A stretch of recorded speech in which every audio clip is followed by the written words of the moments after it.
Qancha vaqt bo'ldi kelganingga ukajon? Uyi var. Ha? Bir yillab. Kolyoga, shaqda. Kolyoga qanday bo'lyapsizlar? Bo'lyapti. Yaxshimi? Yaxshi, rahmat. Qachon keldingiz firmaga aka? Firmaga 15-da keldik.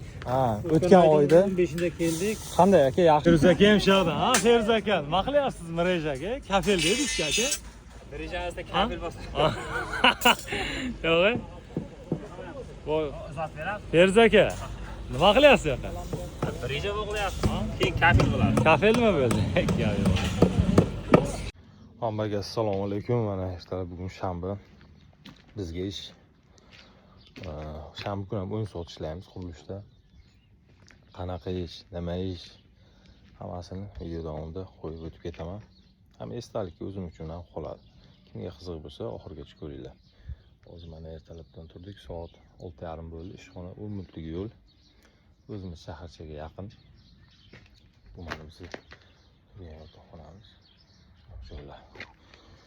Hozir bolalar chiqadi, hamma sheriklar. O'zimiznikilar, o'zimizda akalar, o'zbek akalar.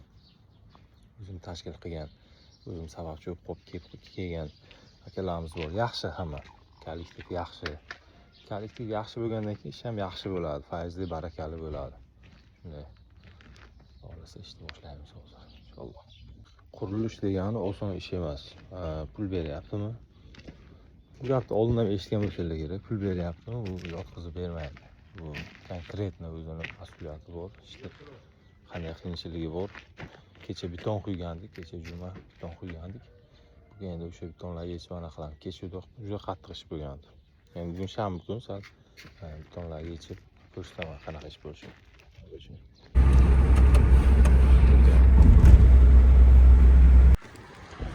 Ishxonamizga ham keldik.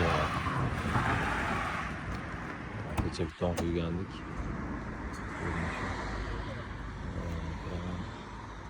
Pastiga ham quyilgan, tepasiga ham.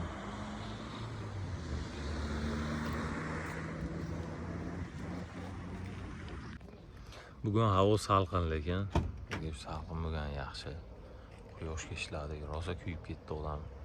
Mana shu pastiga ham quyilgan. Endi bu ikkinchi qavatning anaqasi usti yeri quyilyapti. Bu tarafda ham quyilgan. 4-5 kishi ishlaymiz xolos. Shada 2-3 etajli uy quriladi. Bu yoqda bitta, bu yoqda bitta, ikkita, 3ta, 4ta yana qurilib ketaveradi ana shunaqasi. Shunaqa gaplar. Oson emas akalar. Bu anaqa topar ekan, bu bosh topar ekan. Mana ishlash kerak ertalabdan turib. Ko'ti yetgan ishlaydi, qo'pol bo'lsa ham. Ko'ti chidamagan haydaydi bu yoqdan. Shunaqa joy. Mana ishlar boshlandi. Anaqa shtekerlar qoqilgandi, ustun ushlab turish uchun. Endi men shularni yechib, beton polni apalovka yechaman. Shunaqa apalovkani tushunadiganlar bormi? Juda qiyinroq variant ekanda bu. Osonroq variant emas, mana shunaqasidan yangi olib kelgan firma. Mana beton quygan, endi yechamiz. Hamma ish jarayonida ishlayapti. Hammasini o'zimizda o'zbek akalar, bitta mana albanes bor bo'ldi. O'zimiz tashkil qilgan gruppa. Tepa kranchik ham o'zbek brat. Hamma paxat qilyapti. Mana beton tekstil to'shalganda, tekstil nima to'shalgan? Mana oq tekstil. Material ustidan suv quyilgan. Anaqa bo'lib ketmasligi uchun, yorilib ketmasligi. Kecha issiqda quygandik-da. Endi betonlarni mana apalovkasini ham yechib chiqamiz. Shunaqa ko'rinishda. Akalar hamma mehnat qilyapti, ishlayapti. Eng yoshi ichimizda 20 yoshli bola ham bor. O'zim sababchi bo'lganman. Shu bosh firmada ishlardi, bu yoqqa olib keltirdim.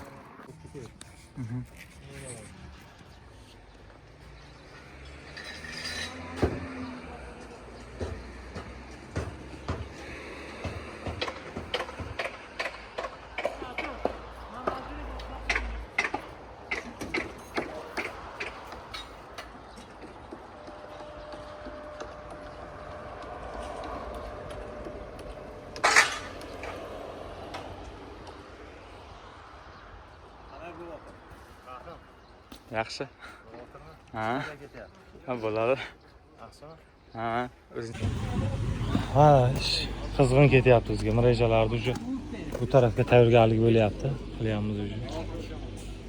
Hamma ishlayapti. Ha, eng kichik ukamiz mana shu bo'ladi. Jahon bo'ladi. Hamma ishlayapti. Feruz aka ham shuyoqda. Ha, Feruz aka, nima qilyapsiz Miraj aka? Kafel dedingiz aka. Rejamizda kafil bo'lsa. Yo'q. Bu Izoh berasiz. Feruz aka, nima qilyapsiz aka? Reja bo'lyapti. Keyin kafil bo'ladi. Kafel nima bo'ldi? Yo'q. Ha. Mana shu eng kichik ukamiz mana shu bo'ladi. Shu struktur ishlaydi, Jahongir ismi. Jahongir qancha vaqt bo'ldi kelganga ukajon? Uy, Ha? 1 yillar bo'ldi. Xorvatiyaga. 1 yildan ziyod. ID karta oldingmi yo'qmi kelgandan beri? Yo'q. Shu vaqtgacha olmagan. Mana endi kelib, Xudo xolasa mana bizga topshirdi. Xudo sababchi bo'lib qolamiz, inshaalloh ID kartalarni oladi nasib bo'lsa. 1 yildan Xorvatiyaga kelib, hali qo'liga bir ID karta ushlamagan. Hamma ishlayapti. Jahon gapir endi, o videoni yoqishimdan oldin laqillayotgandi. Endi o'shdi. Ha? Chotki. Ish yaxshimi? Bo'lyaptimi? Добро. Работа нормальная. Нормально. Свет нормальный. Свет нормально. Shep нормальный dedi, ha? Mana akalarimiz ishlayapti hamma. Mana Ko'lyog'a, shaqda. Ko'ly aka qanday bo'lyapti ishlar? Bo'lyapti. Yaxshimi? Yaxshi, rahmat. Qachon keldingiz firmaga aka? Bu firmaga 15-ida keldik. Ha, o'tgan oyda. 15-ida keldik. Qanday aka, yaxshimi ishlar? Yaxshi, zo'r. Oldin qaysi firmaga ishlagansiz? Oldin Beogradda ishlagan edik. Oldindan men gaplashib turgansiz lekin. Oldin siz bilan gaplashib turardik. Ha. Bu yerga keldik. Ishlayapmiz, zo'r. Aylalar zo'r. Ha. Aylalarni oldik. Oldingi firmalar qanday edi, bu qanday aka? Yaxshimi? Bu zo'r firma. Ha? Yaxshi. Zo'r. Yaxshi aka. Biz xursand, sababchi bo'lib kelib shaqa. Hammamiz xursandman edi. Allohdan hamma. Turgan bo'lsa bo'ldi aka, gapi. Aylalarni olib jo'natib qo'ydik. Ha. 15 kunlikda oldik.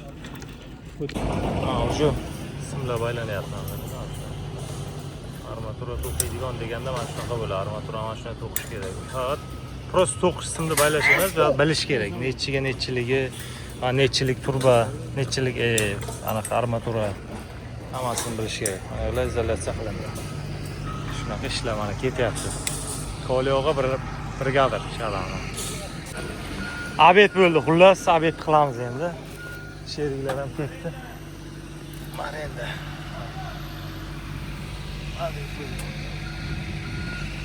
Yarim soat obed. Stroyga shu akalar.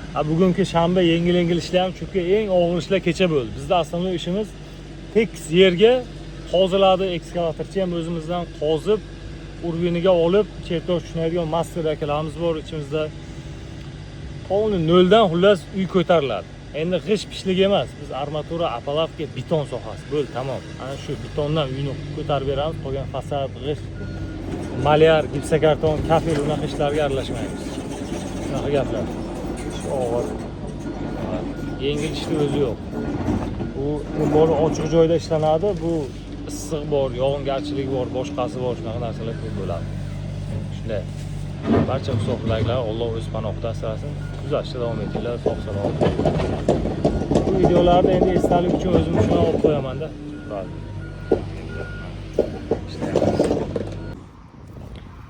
Soat ham mana 12:30 bo'lyapti. Mana ular izolyatsiya bo'lyapti. Boshqa izolyatsiya o'qishyapti bolalar. Shu mana birinchi qavatini anaqa xullas yer anaqasi bo'ldi-da. 1,5 metrlar.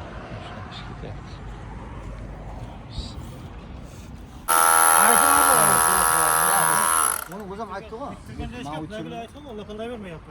Oyog'i.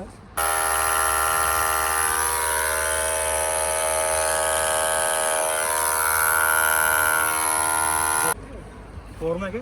Ha. To'g'rimi? To'g'ri, ukajon. Gazini bos. Rahimboy ham ishlayapti. 40 gradus issiqda.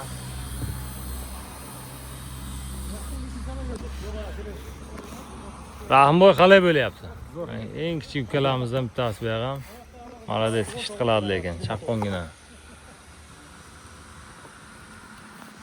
Rahim necha yoshsan? 22 yosh mana. Jahon 20 yosh mana yo'da. Kim ishlayapti? O'zbekistonda bu qatori vallah hali Ayrimlari, yani hammasi emas. Bilasizlar nima qilyapti. Balla уже mana Yevropaga kelib, paxat qilib ishlab 1,5-2 ming kerak undan ham ko'p tushiradi. Bu uchun ishlash kerak-da har kuni.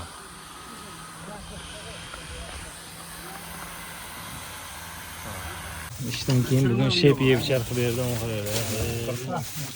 Bitta qo'ydim aydalab olibdi. Shep mana gapirdi. Qo'ylarni maqordi.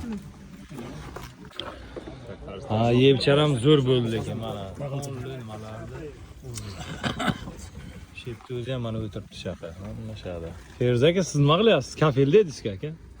Ha? Nima qilyapsiz? Qo'yayman deb keldim-da. Ayvallah. Xohlasa yeb-charlar ham tugadi. Nasib uyga qaytamiz. Bo'ldi. Yeb-charlar ham tugadi. Bugun shepimiz bizga ikkita qo'ydim aydalab olib ketdi. Mana qo'yni ko'rishingiz mumkin. Kallasi bittasini yedi. Mana shuncha уже ortib ham qoldi. Necha kishi edik? 15-20 kishi bor edi. 20 kishi bor edi. 20 kishidan mana bittasi 12 kilo, bittasi 14. Ular bir 30 kiloga yaqin go'shti. Mana shunchasi qoldi. Mana ishchi o'yinimiz aka. Shunaqa yaxshi mehnat qilib, yaxshi biton qo'y ishlasak, mana shep ham qarashadi. Ha, shu. Biz ham ishlaymiz, o'ylamanglar. Internetda yosh qilib. Hamma paxat qiladi. Kim kelib olgan kafeda. Ovqat Qo'yni eshitib kelib olgan. ovqatimizni o'zimiz bilamiz.